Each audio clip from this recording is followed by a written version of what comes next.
ಮಾಯೆಯಾಗಿ ಮಮತೆಯಿಂದ ಬೆಳೆಸಿದೆ. ಬಿಸಿಲು ಮಳೆಗೆ ನರಳದಂತೆ ನಿನ್ನ ನೆರಳಲಿ ಸಲಹಿದೆ.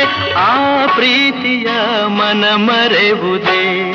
ನಿನ್ನ ಕಂಗಳ ಬಿಸಿಯ ಹನಿಗಳು 100 ಕಥೆಯ ಹೇಳಿವೆ.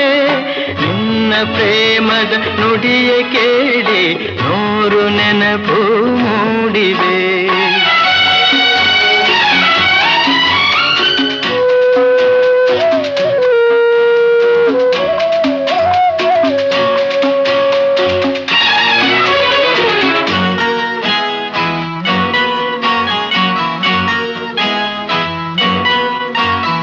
ಬಳ್ಳಿಯಂತೆ ಹಬ್ಬಿ ನಿನ್ನ ಆಸರೆಯಲ್ಲಿ ಬೆಳೆದ